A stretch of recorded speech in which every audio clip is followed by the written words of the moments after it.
दोस्तों, एक शायर का वो शेर याद आता है कि तुमसे लफ्ज़ों का नहीं रूह का रिश्ता है मेरा। तुमसे लफ्ज़ों का नहीं रूह का रिश्ता है मेरा। मेरी सांसों में बसे रहते हो खुशबू की तरह। दोस्तों, मेरे साथ हैं विकी विक्रम साहब। एक ऐसा अनमोल संगीत का खजाना, एक ऐसा शाहकार मौसीकी का जिसका कोई सानी नहीं है, जिसकी उंगलियां जब किसी भी वाद्य यंत्र के ऊपर थिरकती हैं तो ऐसा लगता है कि वाद्य यंत्र मानो अपने आप बज रहा हो। ऐसी अजीम शख्सियत के मालिक हैं विकी विक्रम साहब। विकी विक्रम साहब बहुत इस्तकबाल है गुलशन मौसीकी में आपका। और दोस्तों, कल इनका बर्थडे था और आज कल इनको फुर्सत नहीं मिल पाई क्योंकि इनके चाहने वाले बहुत हैं और कई जगह इनको जाना था। इसलिए आज ये मेरे बहुत अजीज दोस्त प्रदीप शर्मा साहब के साथ यहाँ मेरे एक म्यूजिक रूम में हैं। तो बहुत इस्तकबाल है प्रदीप भाई आपका और विकी भाई का।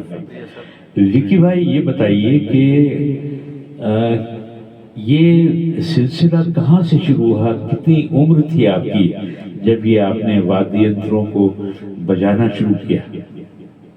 यंत्र तो हाथ में बहुत लेट आए। तो पहले जो हाथ में आ गया, जैसे टेबल आ गई, पहले यही टेबल पे शुरू ऐसे ही होता है, स्टूडेंट थे जब।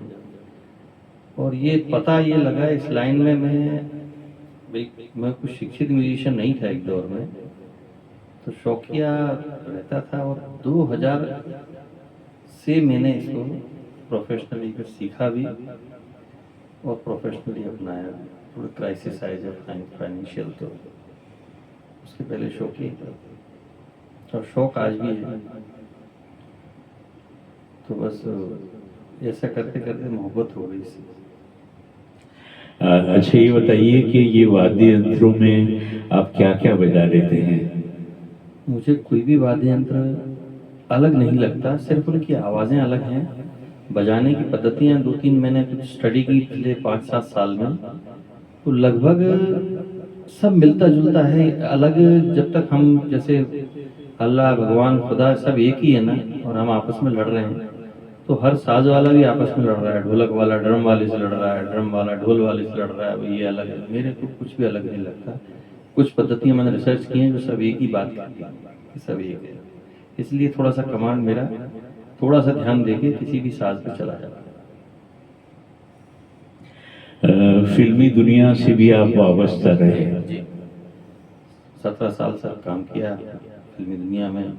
काफ़ी सारे प्लेबैक सिंगर्स, श्रेया घोषाल, अलका याग्निक, उदित नारायण, कुमार शानू, सोनू निगम, सभी के साथ लंबा समय काम किया। खूब बहुत दुनिया भर में काम किया। Royal Albert Hall London, Wembley, SkyDome Canada. तो अब ये तो कोई एक म्यूजिशियन जहाँ तक कर सकता है कोशिश जारी है, अभी भी लगे हैं। पर अब मुंबई नहीं रहता हूँ मैं। अब थोड़ा सा अब हम ग्लोबल वर्ल्ड में जी रहे हैं, तो कहीं से भी बैठ के काम कर लेते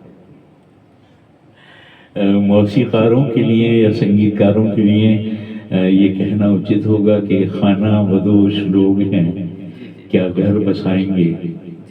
खाना बदोश लोग हैं, क्या घर बसाएंगे। साया जहाँ दिखेगा वहीं बैठ जाएंगे।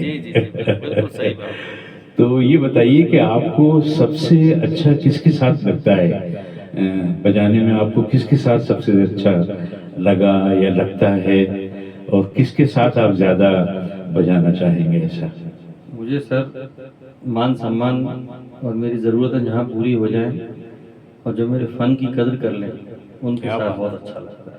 क्या बात। चाहे वो नामी हो या ना हो, क्योंकि मैं ज़रूरत से जुड़ा हुआ, ज़रूरतों से जुड़ा हुआ बॉम्बे पहुंचा था और वही टारगेट में था कि परिवार पाल लूँ। आज भी अगर मेरे साथ अनाड़ी भी गाते हैं तो मैं उतनी ईमानदारी से उनके साथ बजाऊंगा। क्या बात है, क्या बात है। वरना होता तो ये है अक्सर के अगर कोई अनाड़ी गाना गाने आ जाता है तो उसके साथ साउंड वाले भी हरकत करते हैं कहीं से डिले जो है उसका गायब हो जाता है तो वो बेसुरा हो जाता है। तो कभी कोई ऐसी बात तो दरपेश नहीं आई आपके साथ? मैं ताकतवर उसी को कहता हूँ जो कमज़ोरों को अपने कंधों पर उठा के ले जाए, ना कि उन्हें गिरा दे।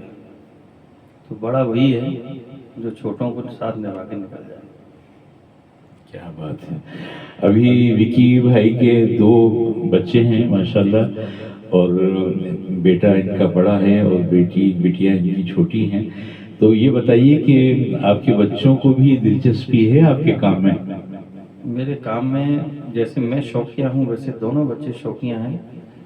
और कथक में बेटी ने डिप्लोमा किया 7 साल का, बहुत छोटी उम्र में कर लिया था।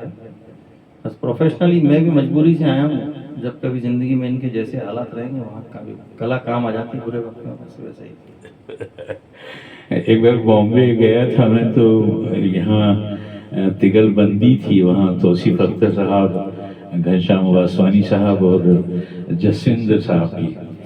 तो मैं जसविंदर साहब का इंटरव्यू ले रहा था, तो मैंने कहा यार जब जसविंदर भाई आपकी इतनी अच्छी आवाज़ है तो आपका क्या शुरू से प्रोफेशन यही है?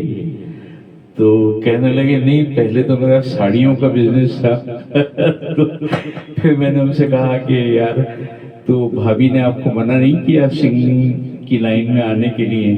तो बहुत हंसे, वो बहुत हंसे। अभी उनकी कई गज़लें जो हैं कंपोज की हुई जगजीत भाई ने भी गाई हैं, उनके फादर की गज़लें। जी जी हाँ, तो बहुत गुणी है वो कुलदीप सिंह जी, बेटे जसविंदर जी कुलदीप सिंह जी ने गाई जी, हैं और जी। कंपोज की हैं। कंपोज की हैं। उनके म्यूजिक बेटे भी बहुत बड़े गज़ल गायक हैं, जी, अभी अमेरिका भी जा रहे हैं टूर पे वो। जी हाँ, जी। तो बहुत शुक्रगुजार हूँ आपका। तो हमारे जो आने वाले बच्चे हैं जो मौसीकी की लाइन में आना चाहते हैं, उनके लिए आपका क्या संदेश है? मेरा तो अनुभव ये रहा है कि मुझे बहुत लोग इरिटेट भी होते हैं मेरे से कि यार वो कहीं भी शुरू हो जाते हैं, कहीं भी। क्या है कि मुझे जब से पता लगा कि ये मंजिल नाम की कोई चीज़ होती नहीं है, मुसाफिर ही सफ़र का हासिल है, तब से मैंने अपना हर वक्त जो है चलना शुरू कर दिया। मैंने कहा वक्त बहुत बीत गया है दूसरी चीज़ों में, अब वक्त नहीं होना है।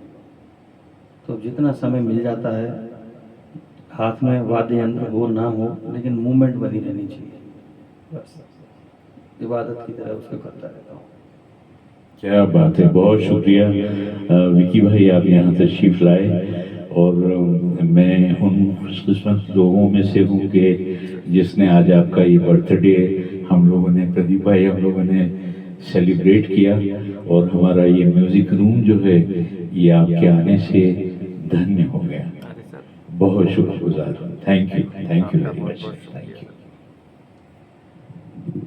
शुक्रिया भाई।